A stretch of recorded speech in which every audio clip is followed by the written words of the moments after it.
नमो श्रीयतिराजाय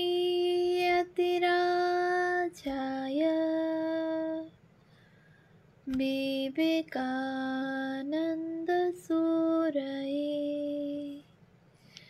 सच्चित्सुखस्वरूपाय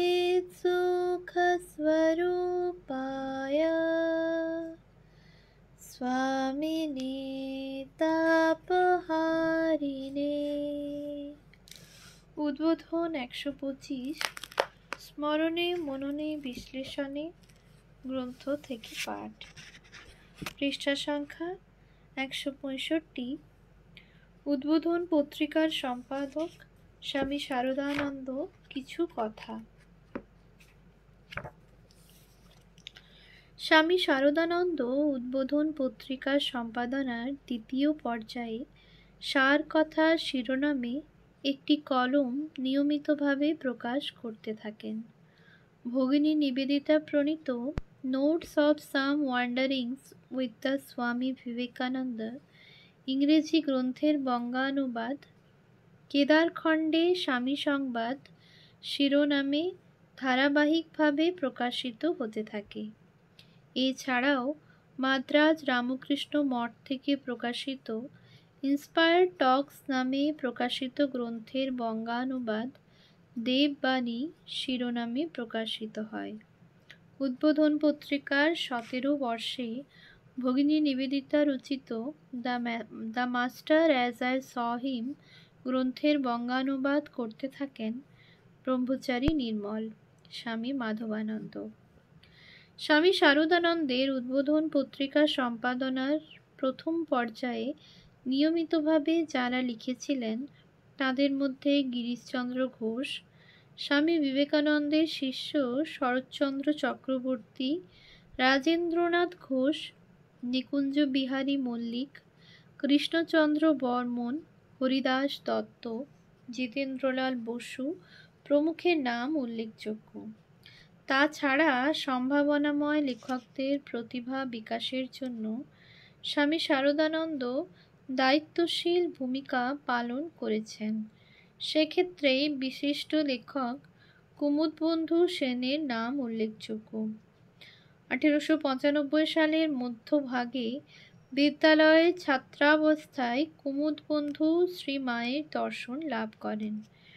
একই সঙ্গে শ্রী রামকৃষ্ণের পার্ষদবৃন্দের সঙ্গে পরিচয় সূত্রে তিনি রামকৃষ্ণ মঠ ও রামকৃষ্ণ মিশনের বহু ঘটনার সাক্ষী হতে পেরেছেন।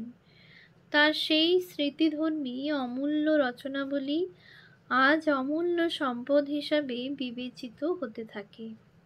কুমুদবন্ধু সেন পরিণত বয়সে কলকাতা বিশ্ববিদ্যালয়ে আমন্ত্রিত বক্তা হিসাবে গিরিশচন্দ্র ঘোষের নাটকের উপর ধারাবাহিকভাবে বিশ্লেষণধর্মী অনেকগুলি বক্তৃতা দিয়েছিলেন, যা পরবর্তীকালে গ্রন্থাকারে প্রকাশিত হয়েছে। স্বামী শারদানন্দের উদ্বোধন পত্রিকা সম্পাদনার দ্বিতীয় পর্যায়ে স্বামী শুদ্ধানন্দ রচিত প্রবন্ধ প্রকাশিত হয়েছে। ষড়শীলাল সরকার, গোকুল দাস দে, সরলাবালা দাসী প্রমুখ উদ্বোধন পত্রিকায় এই পর্বে নিয়মিতভাবে লিখেছেন।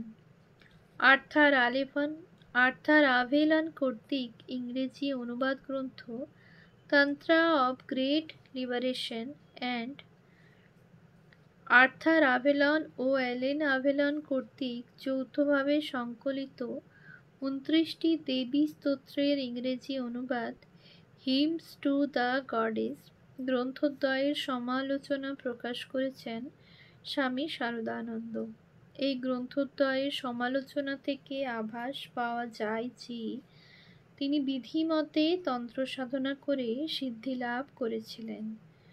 স্বামী শারদানন্দ সম্পাদিত দ্বিতীয় পর্যায়ে উদ্বোধন পত্রিকায় রচনা প্রকাশের ক্ষেত্রে বহু বিষয়ের সমাবেশ ঘটেছে। যেমন প্রবোধচন্দ্র দে লিখেছেন প্রকৃতির সামঞ্জস্যে উদ্ভিদের স্থান, অথবা সুরেন্দ্রনাথ মুখোপাধ্যায় রচনা করেছেন আমাদের পল্লীগ্রামের অবস্থা ও তাহার প্রতিকারের উপায়। তেমনি স্বপ্নতত্ত্ব শীর্ষক মনস্তত্ত্ব বিষয়ে ধারাবাহিক প্রবন্ধ লিখেছেন ডাক্তার সরসীলাল সরকার। এছাড়াও লেখক সূচিতে ছিলেন স্বামী অমৃতানন্দ, স্বামী পরমানন্দ, স্বামী বাসুদেবানন্দ। আনন্দবাজার পত্রিকার তৎকালীন সম্পাদক সত্যেন্দ্রনাথ মজুমদার, অধ্যাপক রাজকুমার বন্দ্যোপাধ্যায়, অধ্যাপক নলিনীকান্ত সেনগুপ্ত, ভূপেন্দ্রনাথ মজুমদার প্রমুখ বিদগ্ধজন। হরপ্রসাদ শাস্ত্রী তাঁর একটি প্রবন্ধ উপহার দিয়ে যেমন উদ্বোধন পত্রিকাকে সমৃদ্ধ করেছেন, তেমনি পাঠক লাভ করেছেন প্রখ্যাত নাট্যকার ক্ষীরোদপ্রসাদ বিদ্যাবিনোদ রচিত কবিতা। এই পর্যায়ে স্বামী শারদানন্দ দেবেন্দ্রনাথ বসু প্রণীত বাসিফুল শীর্ষক গল্পের বইয়ের সমালোচনা প্রকাশ করেছিলেন। স্বামী শারদানন্দ উদ্বোধন পত্রিকার সম্পাদনার সঙ্গে সংঘ পরিচালনার কাজ সমদক্ষতায় সম্পন্ন করেছেন।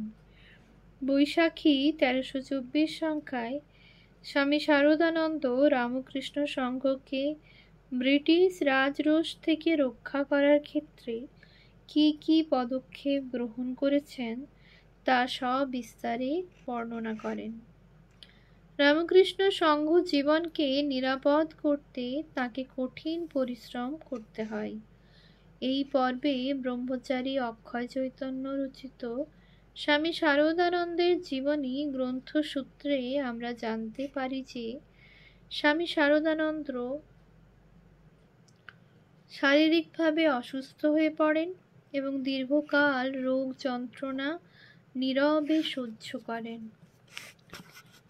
উদ্বোধন সম্পাদনার তৃতীয় পর্যায় স্বামী শারদানন্দের কাছে খুবই বেদনাদায়ক ছিল, কারণ স্বামী তুরীয়ানন্দের মহাসমাধির সংবাদ 24তম বর্ষের ভাদ্র সংখ্যায় প্রকাশিত হয়েছিল। তার কিছু পূর্বেই শ্রীমা শারদা ও স্বামী ব্রহ্মানন্দ মর্তভূমি ত্যাগ করেছেন। শ্রীমায়ের মহাসমাধি এবং স্বামী ব্রহ্মানন্দের শরীর ত্যাগ স্বামী শারদানন্দকে হতোদ্যম করে তুলেছিল। তার কাজের উৎসাহ অনেকাংশে হ্রাস পেয়েছিল। শ্রী শ্রী রামকৃষ্ণ লীলা প্রসঙ্গ অসম্পূর্ণ থাকার সেটি একটি গুরুত্বপূর্ণ কারণ হিসাবে বিবেচিত হতে পারে। ইতিমধ্যে ডাক মাশুল বৃদ্ধি পাওয়ায় গ্রাহকদের অগ্রিম সডাক বার্ষিক মূল্য 2 টাকা থেকে বর্ধিত হয়ে 2.5 টাকা হয়। পত্রিকা প্রকাশনার ক্ষেত্রে বর্ধিত খরচ সংকুলানের জন্য পত্রিকায় প্রকাশিত বিজ্ঞাপন থেকে আয় বৃদ্ধির বিষয়টি স্বামী শারদানন্দ বাস্তবায়িত করেছিলেন। এই পর্যায়ে স্বামী শারদানন্দ বাগদাদ থেকে প্রেরিত জনৈক ভক্তের একটি পত্র পেয়েছিলেন, যেখানে ভক্তটি বাগদাদে আয়োজিত শ্রীরামকৃষ্ণের জন্মোৎসব পালনের বিষয়টি শ্রীরামকৃষ্ণ অনুরাগীদের জানাতে অনুরোধ করেছিলেন। পত্রসূত্রে জানা যায় যে সেই অনুষ্ঠানে হিন্দু, মুসলিম, পার্সি, খ্রিস্টান সকলেই অংশগ্রহণ করেছিলেন। স্বামী শারদানন্দ উদ্বোধন পত্রিকার সম্পাদনার শেষ পর্বে স্বামী বাসুদেবানন্দকে সঙ্গে নিয়ে সংঘ বার্তা প্রকাশের উদ্যোগ নিয়েছেন। এই পর্বে সেই শিরোনামে স্বামী বিবেকানন্দের ওঙ্কার মন্দির প্রতিষ্ঠা ও স্বামী ব্রহ্মানন্দের মন্দির ও মূর্তি প্রতিষ্ঠার সংবাদ যেমন পরিবেশিত হয়েছে, তেমনি 28তম বর্ষের চৈত্র সংখ্যায় বেলুড় মঠ প্রাঙ্গণে রামকৃষ্ণ মঠ ও রামকৃষ্ণ মিশনের প্রথম মহাসম্মেলনের অধিবেশনের আগাম বার্তা ঘোষিত হয়েছে। এই পর্যায়ে স্মৃতিকথামূলক শ্রী শ্রী মায়ের কথা শীর্ষক ধারাবাহিক রচনা প্রকাশিত হতে থাকে। সংঘবার্তা সূত্রে জানা যায়, প্রথম মহাসম্মেলনে কম বেশি ৯০টি প্রধান কেন্দ্র থেকে আগত প্রতিনিধিবর্গ উপস্থিত ছিলেন। ১৩৩৩ বঙ্গাব্দে প্রকাশিত উদ্বোধন জ্যৈষ্ঠ সংখ্যায় প্রথম মহাসম্মেলনের অভ্যর্থনা সমিতির সভাপতি স্বামী শারদানন্দের ইংরেজি অভিভাষণের বঙ্গানুবাদ প্রকাশিত হয়। তার বক্তব্য বিষয় ছিল শ্রীরামকৃষ্ণ মিশন, অতীত, বর্তমান ও ভবিষ্যৎ, যা আজও সমধিক গুরুত্বপূর্ণ ও প্রাসঙ্গিক। উদ্বোধন পত্রিকার ২৯তম বর্ষে civil surgeon doctor Ambikacharan Dasgupta মাতৃত্ব ও শিশুমঙ্গল বিষয়ে একটি প্রবন্ধ প্রকাশ করেন। সেই পর্বে দুর্গাপদ মিত্র রচিত আপেক্ষিকতা ও মাধ্যাকর্ষণ শীর্ষক একটি রচনা পাঠক সমাজে সাড়া ফেলেছিল। এছাড়াও অধ্যাপক রাসমোহন চক্রবর্তী রচিত স্বাস্থ্যরক্ষায় আর্য ঋষি ও শাস্ত্রকার বিশেষভাবে স্মরণীয়। স্বামী ত্রিগুণাতীতানন্দ ও পরবর্তীকালে স্বামী শারদানন্দ সম্পাদিত উদ্বোধন পত্রিকা সমকালে কতটা গুরুত্বপূর্ণ ছিল তার প্রমাণ হিসাবে বলা যেতে পারে কার্যালয়ের ঠিকানায় ১৩০৬ বঙ্গাব্দের শেষার্ধে অনেকগুলি ইংরেজি ও বাংলা পত্রিকার সৌজন্য সংখ্যা ডাকযোগে উপস্থিত হতো। সেগুলি যথাক্রমে Dawn, Brahmavadin, Prabuddha Bharata, Mahabodhi journal, Eastern Herald, Indian Standard, Brahmatattva, Hindu Patrika, Nabyabharat, সাহিত্য, ভারতী, প্রদীপ, মুকুল, তত্ত্ববোধিনী, বামাবোধিনী, পন্থা, হিতবাদী, সময়, বসুমতী, প্রতিবাসী, কোকিল, প্রয়াস ও আর্য সমাচার। উদ্বোধন পত্রিকার সেই দুই প্রবাদপ্রতিম সম্পাদক পত্রিকাগুলির প্রাপ্তি স্বীকার করে তাদের শিষ্টাচার প্রদর্শন করেছেন। উদ্বোধন পত্রিকার প্রাথমিক পর্বে সম্পাদকীয় রচনা প্রকাশিত হওয়ার রেওয়াজ ছিল না। পরবর্তীকালে তা কথা প্রসঙ্গে শিরোনামে প্রকাশিত হতে থাকে। স্বামী শারদানন্দের উদ্বোধন পত্রিকার সম্পাদনার কালে অগ্রহায়ণ ১৩২৭ থেকে শুরু করে বৈশাখ ১৩২৯ পর্যন্ত কথা প্রসঙ্গে পাওয়া যায়। জ্যৈষ্ঠ ১৩২৯ সংখ্যায় কথা প্রসঙ্গে না থাকলেও আষাঢ় ১৩২৯ থেকে চৈত্র ১৩২৯ পর্যন্ত পুনরায় তা প্রকাশিত হয়। বৈশাখ ও জ্যৈষ্ঠ ১৩৩০ এ কথা প্রসঙ্গে না পাওয়া গেলেও আষাঢ় ১৩৩০ থেকে পৌষ ১৩৩০ পর্যন্ত তা যথারীতি প্রকাশিত হয়েছে। মাঘ ১৩৩০ থেকে পৌষ ১৩৩৩ পর্যন্ত কথা প্রসঙ্গে লেখা হয়নি।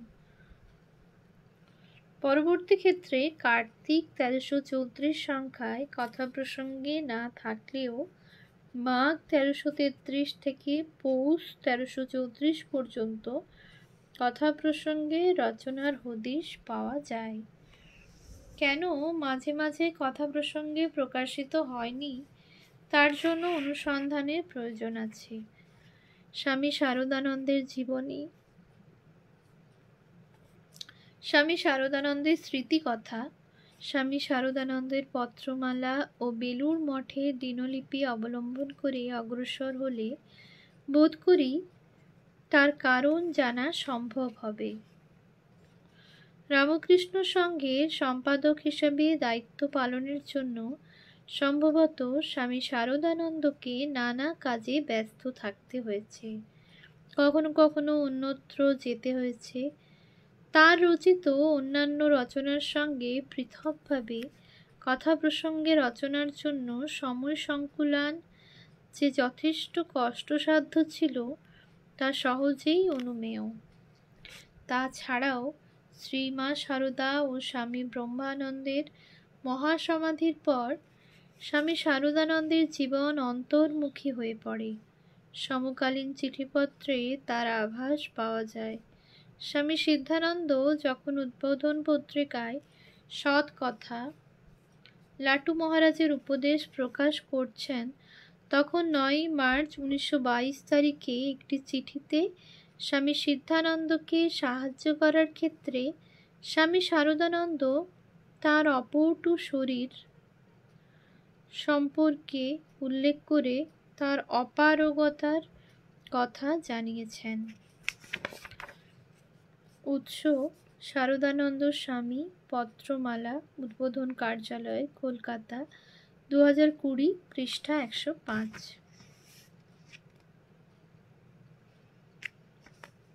উদ্বোধন পত্রিকায় 29তম বর্ষের আশ্বিন সংখ্যায় একটি বেদনাবহ সংবাদ প্রকাশিত হয়। সেই পত্রিকায় লেখা হয়েছিল, ভারতের শক্তি পূজার সিদ্ধ মহাপুরুষ শ্রী রামকৃষ্ণ সংঘের অন্যতম প্রধান গঠনকর্তা ও পালয়িতা শ্রী রামকৃষ্ণ লীলাবেদ রচয়িতা, শ্রী ভগবানের নিত্য পার্ষদ ও নিত্য সহচর, আশ্রিত বৎসল, আর্তত্রাতা, মহাপ্রাণ আচার্যবর শ্রীমৎ স্বামী শারদানন্দ এ যুগের নির্দিষ্ট কর্ম সম্পাদন করিয়া বিগত 1 ভাদ্র বৃহস্পতিবার রাত্রি 2:30 সময় মহাসমাধিযোগে স্বস্বরূপে মিলিত হইয়াছেন। প্রসঙ্গত উল্লেখযোগ্য, স্বামী শারদানন্দের মহাসমাধির পর প্রবাসী, আনন্দবাজার পত্রিকা, দ্য স্টেটসম্যান এবং বেঙ্গলি পত্রিকায় শোক নিবদ্ধ প্রকাশিত হয়েছিল, যা পরে উদ্বোধন পত্রিকায় পুনর্মুদ্রিত হয়। উৎস: উদ্বোধন, কার্তিক 1334, পৃষ্ঠা 646 থেকে 650। কথা প্রসঙ্গে রচনার ক্ষেত্রে স্বামী শারদানন্দ যে ভূমিকা পালন করেছেন তা পত্রিকা সম্পাদনার জগতে আজও ধ্রুবতারার অনুষঙ্গ নিয়ে জেগে আছে। তাঁর ভাষা জ্ঞান, বক্তব্য প্রকাশের কুশলতা, সমকালীন সমাজ সচেতনতা এবং তাঁর বিস্তৃত পড়াশোনার পরিসর আজও পাঠকবর্গকে মুগ্ধ করে। স্বামী শারদানন্দের কথা প্রসঙ্গে রচনায় সর্বোপরি মূর্ত হয়ে আছে তাঁর বোধের জগৎ। রামকৃষ্ণ সংঘের বিপুল কর্ম পরিচালনার সঙ্গে স্বামী শারদানন্দ যে অন্তরতর মননের জগৎকে লালন করেছিলেন তা বাস্তবিক আমাদের বিস্ময়ের উদ্রেক করে। স্বামী শারদানন্দ রচিত কথা প্রসঙ্গে একই আধারে পরিবেশিত হয়েছে তার চিন্তার গভীরতা, মনের উদারতা, হৃদয়ানুভূতির ব্যাপ্ত চরাচর। শ্রী রামকৃষ্ণ সর্বভাবগ্রাহী। স্বামী শারদানন্দের লেখনীপ্রসূত রচনা সর্বভাবময়। শ্রী রামকৃষ্ণ বাণী শরীরকে পরম যত্নে লালন করে তাকে পৌঁছে দিয়েছে মানুষের ঘরে ঘরে, মানুষের অন্তরে অন্তরে। স্বামী বিবেকানন্দ রচিত উদ্বোধন পত্রিকার প্রস্তাবনা যে তত্ত্ব মানব সমাজকে উপহার দিয়েছে, স্বামী শারদানন্দ রচিত কথা প্রসঙ্গে তারই বাস্তবোচিত ব্যাখ্যা পাঠকবর্গের কাছে পৌঁছে দেয়। তত্ত্ব ও প্রয়োগের সেই যুগলবন্দী উদ্বোধন পত্রিকার প্রাণ। স্বামী ত্রিগুণাতীতানন্দ উদ্বোধন পত্রিকার সম্পাদনাকালে যে সুর বেঁধে দিয়েছিলেন তাকে রাগ রাগিণীর বৈচিত্র্যে ভরিয়ে দিয়েছিলেন স্বামী শারদানন্দ। সেই মূর্ছনায় আছে অখণ্ড শান্তির স্পর্শ, যা জীবনকে আলোয় ও প্রেমে পূর্ণ করে দেয়।